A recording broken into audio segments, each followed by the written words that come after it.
वरुथिनी एकादशी कब है? 12 या 13 अप्रैल। जानिए सही जानकारी, पूजा विधि, शुभ मुहूर्त, क्या खाए क्या ना खाए।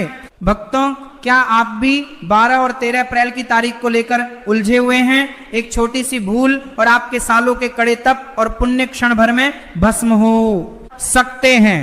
वरुथिनी एकादशी कोई साधारण व्रत नहीं है। पुराणों में इसे एक ऐसा दिन बताया गया है जब ब्रह्मांड की ऊर्जा अपने चरम पर होती है। लेकिन सबसे बड़ा रहस्य उस एक गलती में छिपा है जो अनजाने में हम सब करते हैं, विशेषकर व्रत के भोजन और व्रत खोलने के समय को लेकर। आपको लगता होगा कि आपने व्रत का सही पालन किया है, लेकिन अगर आपने अनजाने में भी उस निषिद्ध वस्तु का सेवन कर लिया तो व्रत का फल तो दूर, भयंकर दोष का सामना करना पड़ सकता है। आज हम न केवल सही तारीख का भ्रम हमेशा के लिए दूर करेंगे, बल्कि आपको वह गुप्त नियम भी बताएंगे जिसका पालन ना करने पर सब कुछ व्यर्थ हो जाता है। उस रहस्यमय नियम और सबसे खतरनाक 5वीं गलती के बारे में हम कुछ ही देर में जानेंगे, जिसके बारे में शायद ही कोई ज्ञानी बात करता है। लेकिन उससे पहले यह गहराई से समझना आवश्यक है कि आखिर यह एकादशी इतनी रहस्यमय और शक्तिशाली क्यों मानी जाती है और क्यों स्वयं भगवान श्री कृष्ण ने अर्जुन को महाभारत के युद्ध से पहले इसके महत्व के बारे में इतनी गंभीरता से चेतावनी दी थी। माना जाता है कि वरुथिनी एकादशी का पूर्ण निष्ठा से व्रत करने पर 10,000 वर्ष की कठोर तपस्या के बराबर फल प्राप्त होता है। यह ठीक वैसा ही है जैसे सूर्य ग्रहण के समय पवित्र कुरुक्षेत्र में भारी मात्रा में स्वर्ण दान करने से जो असीम पुण्य प्राप्त होता है, वो सब इस एक दिन के व्रत से मिल जाता है। लेकिन ये चमत्कारी ऊर्जा तभी काम करती है जब आप समय और नियमों के उस सटीक चक्र को समझें जो इस बार आसमान में बन रहा है। इस बार ग्रहों की चाल कुछ ऐसा दुर्लभ संयोग बना रही है जिसने बड़े बड़े पंचांगकर्ताओं को भी गहरी सोच में डाल दिया है। क्या व्रत 12 अप्रैल को रखना उचित होगा या 13 अप्रैल को? ये सिर्फ एक साधारण तारीख का चुनाव नहीं है, बल्कि ये एक महत्वपूर्ण चुनाव है कि आप किस ब्रह्मांडीय ऊर्जा से जुड़ना चाहते हैं। शास्त्रों में साफ लिखा है कि 10वीं विद्या एकादशी का व्रत करना सख्त वर्जित है। जो लोग अनजाने में 10वीं मिली हुई एकादशी का व्रत करते हैं, उनके जीवन में नकारात्मक शक्तियां तेजी से बढ़ने लगती हैं। उनका मन बिना कारण अशांत रहने लगता है और घर में क्लेश अपनी जड़ें जमा लेता है। इसीलिए तारीख का सही निर्णय आपके पूरे जीवन की दिशा तय कर सकता है। सही तारीख का असली रहस्य हम बस उजागर करने ही वाले हैं, पर जरा सोचिए, क्या सिर्फ भूखे रहने भर से परमेश्वर प्रसन्न हो जाते हैं? बिल्कुल नहीं। असल खेल तो उस संकल्प और समर्पण का है जो आप व्रत के दिन अपने मन में धारण करते हैं। इस विशिष्ट एकादशी की अपार शक्ति को समझने के लिए आपको प्राचीन काल के एक रहस्यमय अध्याय में जाना होगा। एक समय की बात है, पावन नर्मदा नदी के तट पर मांधाता नाम के एक अत्यंत प्रतापी और महान राजा राज करते थे। वह अत्यंत दानवीर और तपस्वी स्वभाव के थे। एक दिन जब राजा मांधाता घने जंगल में एक शांत स्थान पर अपनी तपस्या में लीन थे, वो ध्यान की इतनी गहराई में खोए हुए थे कि उन्हें बाहरी दुनिया का कोई भान नहीं था। तभी वहां अचानक एक भयंकर जंगली भालू आ गया। उस खूंखार भालू ने बिना कोई आहट किए राजा पर जोरदार हमला कर दिया और उनके पैर को अपने जबड़े में पकड़कर बुरी तरह चबाने लगा।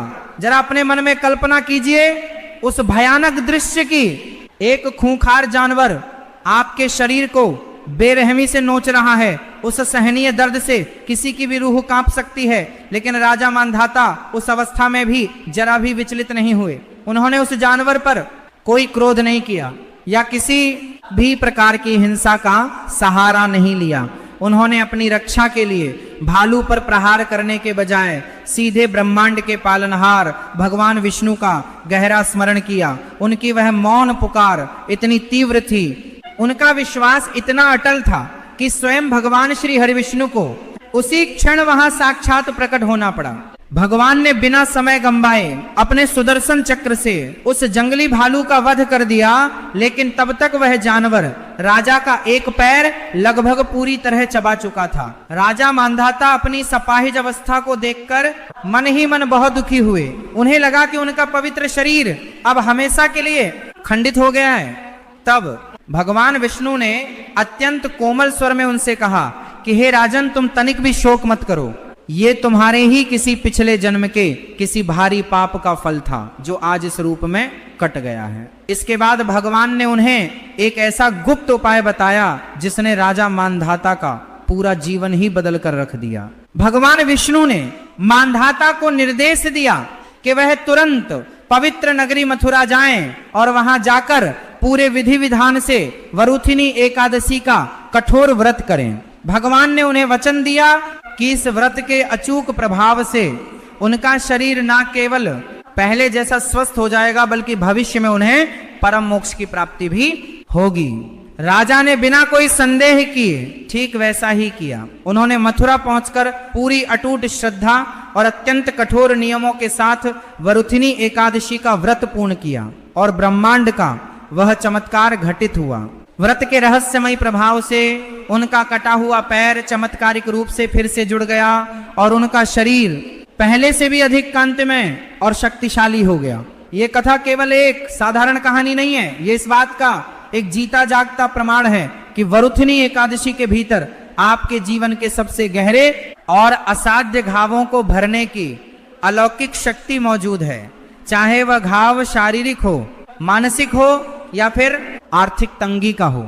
यदि आपके जीवन में भी वर्तमान में कोई ऐसी भारी पीड़ा है जो खत्म होने का नाम ही नहीं ले रही है, कोई ऐसा पुराना कर्ज है जो लगातार बढ़ता ही जा रहा है, या कोई ऐसी रहस्यमय बीमारी है जिसने आपके शरीर को जकड़ रखा है, तो विश्वास मानिए ये एकादशी आपके लिए एक जीवन दायिनी संजीवनी बूटी साबित हो सकती है। लेकिन यह संजीवनी तभी अपना पूरा असर दिखाएगी जब आप इसे बिल्कुल सही तरीके से ग्रहण करेंगे। और ठीक यहीं पर वह खतरनाक पांचवी गलती बीच में आती है जिसका मैंने एकदम शुरुआत में जिक्र किया था। वह भयंकर गलती जो अधिकतर लोग भोजन और पूजा के दौरान अनजाने में कर बैठते हैं और अपना सारा पुण्य शून्य कर लेते हैं। तो आइए सबसे पहले उस बड़े रहस्य से पर्दा उठाते हैं जिसने इस साल सबको बुरी तरह उलझा कर रखा है। एकादशी का व्रत आखिर 12 अप्रैल को किया जाए या 13 अप्रैल को? हमारे प्राचीन शास्त्रों का अटल और स्पष्ट नियम है कि एकादशी का पवित्र व्रत सदैव उदया तिथि में ही करना चाहिए। यदि एकादशी की तिथि सूर्योदय के समय व्याप्त है तभी वह व्रत के लिए सबसे श्रेष्ठ मानी जाती है। इसके साथ ही एक और बेहद कठोर नियम जुड़ा है। एकादशी में दशमी का रत्ती भर भी मिश्रण नहीं होना चाहिए। दशमी विद्या एकादशी दैत्यों और नकारात्मक शक्तियों को भारी बल देती है। इस बार पंचांग के अनुसार एकादशी तिथि का आरंभ 11 अप्रैल की रात को हो रहा है, जो 12 अप्रैल को पूरे दिन रहेगी। लेकिन 12 अप्रैल को सुबह के समय दशमी का अशुभ प्रभाव भी काफी हद तक रह सकता है। वहीं वैष्णव संप्रदाय और जो लोग जीवन में परम मोक्ष की सच्ची कामना करते हैं उनके लिए द्वादशी युक्त एकादशी हमेशा से सबसे उत्तम मानी गई है। इसलिए गृहस्थ जीवन जीने वालों और वैष्णव दोनों के लिए सर्वोत्तम और निर्विवाद रूप से शुद्ध व्रत 13 अप्रैल को ही रखा जाएगा। 12 अप्रैल को स्मार्त लोग अपना व्रत रख सकते हैं, लेकिन यदि आप भगवान विष्णु की पूर्ण और निर्विघ्न कृपा चाहते हैं और किसी भी प्रकार के अनजाने दोष से खुद को बचाना चाहते हैं तो 13 अप्रैल का दिन ही आपके लिए सबसे शुभ और सबसे ज्यादा फलदायी रहेगा। 13 अप्रैल को व्रत रखने से आपको अगले दिन द्वादशी का पारण मुहूर्त भी बिल्कुल सटीक और लंबा मिलेगा, जो कि व्रत की सफलता के लिए अत्यंत महत्वपूर्ण माना जाता है। याद रखें, पारण का सही समय चूक जाने पर भी व्रत का पूरा फल तुरंत नष्ट हो जाता है। तारीख का रहस्य सुलझने के बाद अब बात करते हैं पूजा की, उस विशेष और गुप्त विधि की जो बहुत कम लोग वास्तव में जानते हैं। वरुथिनी एकादशी के दिन सुबह ब्रह्म मुहूर्त में उठना अनिवार्य नियम है। बिस्तर छोड़ते ही सबसे पहले अपने दोनों हाथों की हथेलियों को ध्यान से देखें और भगवान विष्णु का गहरा स्मरण करें। स्नान करते समय जल में थोड़ा सा पवित्र गंगा जल और कुछ बूंदे शुद्ध तिल के तेल की अवश्य मिलाएं। इस विशेष दिन पर तिल का उपयोग हर रूप में अचूक और शक्तिशाली माना गया है। स्नान के बाद शरीर पर स्वच्छ और हल्के रंग के वस्त्र ही धारण करें। काले, भूरे या गहरे नीले रंग के कपड़े इस दिन भूलकर भी ना पहने, क्योंकि ये रंग नकारात्मक ऊर्जा को बहुत जल्दी अपनी ओर खींचते हैं। अब अपने घर के शांत मंदिर में उत्तर पूर्व दिशा की ओर मुख करके सीधे बैठ जाएं। भगवान विष्णु के वराह अवतार की पूजा इस दिन विशेष रूप से की जाती है। एक साफ लकड़ी का पीढ़ा लें, उस पर लाल या पीला कपड़ा अच्छी तरह बिछाएं और भगवान विष्णु की सुंदर प्रतिमा स्थापित करें। सबसे पहले उन्हें शुद्ध पंचामृत से स्नान कराएं। ध्यान रहे, इस पंचामृत में तुलसी का पवित्र पत्ता अवश्य होना चाहिए। यह एक अटल सत्य है कि तुलसी के बिना भगवान विष्णु कोई भी भोग या जल स्वीकार नहीं करते। इसके बाद उन्हें पीले और ताजे पुष्प, पीला चंदन और जो भी इतु फल उपलब्ध हो वह अर्पित करें। गाय के शुद्ध घी का एक ऐसा दीपक जलाएं जो कम से कम आपकी पूरी पूजा के दौरान बिना बुझे जलता रहे।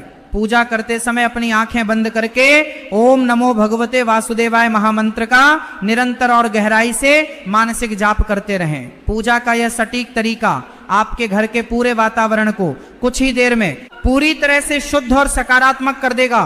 अब सीधे आते हैं उस सबसे महत्वपूर्ण हिस्से पर जिसका आपको बहुत बेसब्री से इंतजार था। वह क्या है जो व्रत के दौरान खाना चाहिए और वह क्या है जो भूलकर भी बिल्कुल नहीं खाना चाहिए, और वह खतरनाक पांचवी गलती कौन सी है जो सब कुछ बर्बाद कर सकती है। सबसे पहले तो ये स्पष्ट रूप से जान लें कि एकादशी के व्रत का नियम दशमी की रात से ही शुरू हो जाता है। दशमी की रात को मसूर की दाल, चना, कोदो और कांसे के बर्तन में भोजन करना सर्वथा वर्जित बताया गया है। एकादशी के दिन आपको पूर्ण रूप से सात्विक और हल्का आहार ही लेना है। यदि आप बिना जल पिए निर्जला व्रत रख सकते हैं तो ये आपके लिए सर्वोत्तम है, लेकिन यदि आपका स्वास्थ्य आपका साथ ना दे तो आप फलाहार कर सकते हैं। आप सेब, केला, पपीता जैसे ताजे फल खा सकते हैं। इसके अलावा सिंघाड़े का आटा, कुट्टू का आटा, साबूदाना और उबला हुआ आलू का सेवन भी किया जा सकता है, लेकिन स्वाद के लिए केवल सेंधा नमक का ही उपयोग करें। अब ध्यान से सुनिए उन चीजों के बारे में जो भूल कर भी आपके पेट में नहीं जानी चाहिए। चावल का एक दाना भी खाना एकादशी के दिन मांस खाने के समान घोर पाप माना गया है। इसके अलावा जौ, बैंगन, सेम की फली और किसी भी प्रकार का अन्न या अनाज बिल्कुल सख्त वर्जित है। एकादशी के दिन पान खाना, दातुन से दांत साफ करना और किसी भी व्यक्ति की पीठ पीछे निंदा करना भी आपके व्रत को उसी क्षण बीच में ही तोड़ देता है। अब मैं आपके सामने उस पांचवी और सबसे भयंकर गलती का रहस्य खोलने जा रहा हूं जो लोग अक्सर अनजाने में करते हैं और फिर जीवन भर रोते हैं। वो गलती है व्रत के पारण के समय का गलत भोजन और पारण का गलत तरीका। कई लोग पूरे दिन अत्यंत कठोर व्रत रखते हैं, भूख प्यास सब सहते हैं, लेकिन अगले दिन जब पारण का समय आता है तो कुछ भी अशुद्ध खा लेते हैं या समय बीत जाने के बाद बहुत देर से अपना व्रत खोलते हैं। पारण हमेशा शुभ मुहूर्त के अंदर और बिल्कुल सात्विक भोजन से ही होना चाहिए। लेकिन सबसे बड़ी बात, पारण करते समय अपने भोजन में भूलकर भी मूली, बैंगन, प्याज, लहसुन या रात का बासी भोजन बिल्कुल प्रयोग ना करें। पारण हमेशा सबसे पहले भगवान विष्णु को भोग लगाकर और किसी योग्य ब्राह्मण या सच्चे जरूरतमंद को सीधा या भोजन दान देने के बाद ही करना चाहिए। यदि आप अहंकारवश बिना किसी को दान दिए या बिना भगवान को भोग लगाए अपना व्रत खोल लेते हैं तो आपका पूरा व्रत उसी क्षण शून्य हो जाता है, वो बुरी तरह खंडित हो जाता है। यही वह अत्यंत सूक्ष्म नियम है जिसे अनदेखा करने के कारण लोगों को उनके कठिन व्रत का कोई फल नहीं मिलता और वे सोचते रहते हैं कि भगवान उनकी पुकार सुन नहीं रहे हैं। भगवान ब्रह्मांड में सबकी पुकार सुनते हैं, बस आपको उनके द्वारा बनाए गए ब्रह्मांडीय नियमों के साथ अपना सही तालमेल बिठाना होता है। वरुथिनी एकादशी आपके भीतर छुपी हुई हर प्रकार की नकारात्मक ऊर्जा को जड़ से उखाड़ फेंकने का एक अत्यंत सुनहरा और दुर्लभ अवसर है। इस दिन रात के समय जागकर जागरण करने का बहुत बड़ा और गहरा महत्व है। अगर आप शारीरिक कारणों से पूरी रात नहीं जाग सकते तो कम से कम रात के पहले प्रहर तक भगवान के भजन कीर्तन में अपना मन अवश्य लगाएं। इस पूरे दिन अपने मन में किसी के भी प्रति क्रोध बिल्कुल ना आने दें, किसी से भूलकर भी झूठ ना बोलें और अपने आचरण में ब्रह्मचर्य का पूरी कठोरता और ईमानदारी से पालन करें। आपका मन भीतर से जितना शांत और निर्मल होगा, भगवान विष्णु की अलौकिक कृपा उतनी ही तेजी से आपकी ओर खिंची चली आएगी। व्रत के अगले दिन यानी द्वादशी की सुबह को सूर्योदय के बाद और हरिवासर का समय पूरी तरह समाप्त होने के बाद ही अपना पारण करें। हरिवासर के अशुभ समय के दौरान पारण करना शास्त्रों में घोर पाप माना गया है। तो 12 या 13 अप्रैल का जो भी भ्रम आपके मन में था वह अब शीशे की तरह स्पष्ट हो चुका है। 13 अप्रैल को पूरी सच्ची निष्ठा के साथ इस महान व्रत का पालन करें। प्राचीन काल के राजा मानधाता की तरह अपनी हर पीड़ा, हर दुख और अपने सारे कष्टों को पूरी तरह से भगवान के चरणों में सौंप दें। वे निश्चित रूप से हर संकट से आपकी रक्षा करेंगे और आपके इस जीवन को सुख, असीम शांति और अपार समृद्धि से भर देंगे। बस अपने भीतर उस परमेश्वर की उपस्थिति को महसूस करें, क्योंकि जब आप सच्चे और पवित्र हृदय से उन्हें पुकारते हैं तो इस पूरे ब्रह्मांड की कोई भी बुरी शक्ति उन्हें आप तक पहुंचने से रोक नहीं सकती। अपनी आस्था को मजबूत रखें और इस एकादशी की ब्रह्मांडीय ऊर्जा का पूरा लाभ उठाएं।